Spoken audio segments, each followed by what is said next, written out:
అన్ని రంగాలలో 1-2 కాదు చదువుకోవాలనుకునే పిల్లలకి 1000 గురుకుల పాఠశాలలు పెట్టి 1022 గురుకుల పాఠశాలలు పెట్టి ఎస్సీ ఎస్టీ బీసీ మైనారిటీ అగ్రవర్ణాల్లో ఉండే పేద పిల్లలు అందరికీ కడుపు నిండా చదువు చెప్పింది కేసీఆర్ ప్రభుత్వం. పుట్టిన బిడ్డకు కేసీఆర్ కిట్టు, అట్లాగే పెళ్లి చేసుకుంటే షాదీ ముబారక్ కళ్యాణ లక్ష్మి పేరు మీద 1,116 రూపాయలు, ఆడబిడ్డ పుడితే 13,000 ప్రభుత్వ ఆసుపత్రిలో, మగబిడ్డ పుడితే 12,000 రూపాయలు.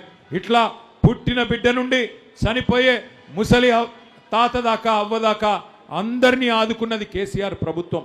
200 రూపాయలు ఉండే పెన్షన్ కాంగ్రెస్ ప్రభుత్వంలో దానిని 2,000 రూపాయలు చేసింది కేసీఆర్ గారి ప్రభుత్వం.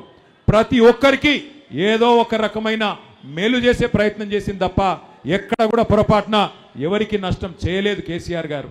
10 ఏళ్లలో ఎక్కడ ఉన్న తెలంగాణని కేసీఆర్ గారు ఎక్కడికి తీసుకొచ్చారో ఒక్కసారి గుర్తు తెచ్చుకోండి. ఎన్ని అద్భుతమైన కార్యక్రమాలు, పరిశ్రమలు ఎట్లా వచ్చినాయి, ఐటీ ఎట్లా పెరిగింది, అట్లాగే పట్టణం ఎట్లా పెరిగింది, పల్లె ఎట్లా బాగుపడ్డది, ఇవన్నీ మీ కళ్ళ ముందు ఉంది.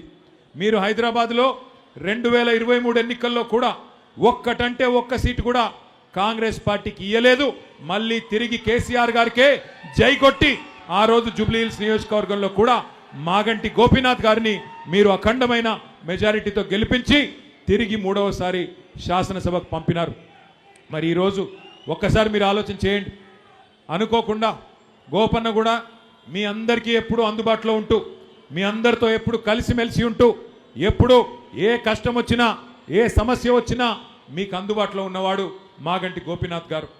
ఆయనను మీరు 5 ఏళ్ల కోసం గెలిపించినారు. కానీ దురదృష్టవశాత్తు ఆరోగ్య సమస్యల వల్ల 1.5 సంవత్సరం లోపలనే గోపీనాథ్ గారు మన మధ్యలో లేకుండా పోవడం మనందరికీ కూడా ఎంతో బాధ కలిగించిన విషయం.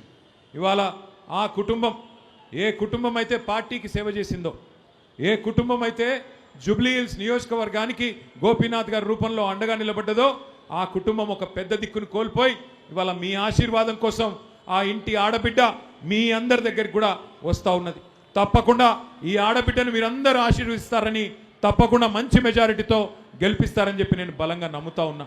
దయచేసి మీరందరూ కూడా ఒక్క విషయం ఆలోచించాలని నేను మనవి చేస్తూ ఉన్నా. ఇప్పుడు వచ్చిన ఎన్నికతో, ఈ ఎన్నికల్లో గెలుపుతో, ఈ ఎన్నికల్లో ఓటమితో ప్రభుత్వానికి ఏమీ కాదు. కానీ ఒకసారి ఆలోచించండి. 2 ఏళ్ళు అయింది కాంగ్రెస్ ప్రభుత్వం వచ్చి. ఎవరికన్నా ఒక్క మనిషికి రాష్ట్రంలో ఏమన్నా మంచి జరిగిందా ఒక్కసారి ఆలోచించండి. ఎన్ని మాటలు చెప్పినారు, ఎన్ని అబద్ధాలు చెప్పారు, ఎన్నెన్ని రకాల వాగ్దానాలు చేసినారో ఒక్కసారి గుర్తు తెచ్చుకోండి.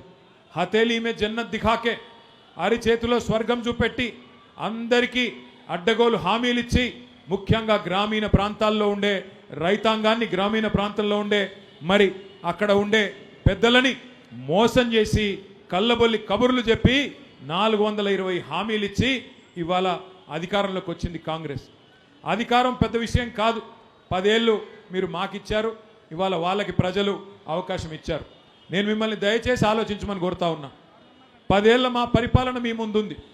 2 ఏళ్ల కాంగ్రెస్ పరిపాలన కూడా మీ ముంగట ఉన్నది. ఈ 2 ఏళ్ల కాంగ్రెస్ పరిపాలనలో ఎవరికైనా మంచి జరిగిందా, ఎవరికైనా మేలు జరిగిందా ఆలోచించి ఓటేయండి.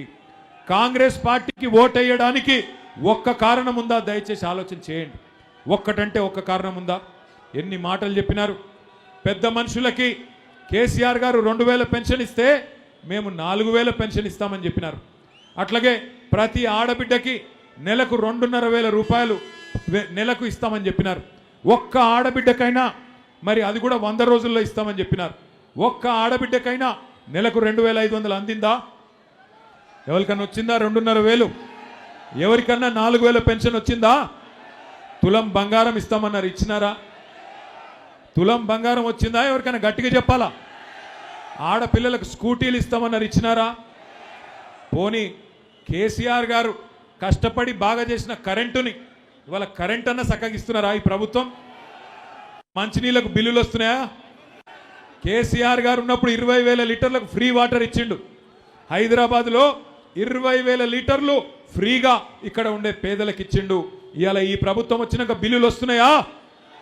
వస్తున్నాయా లేవా?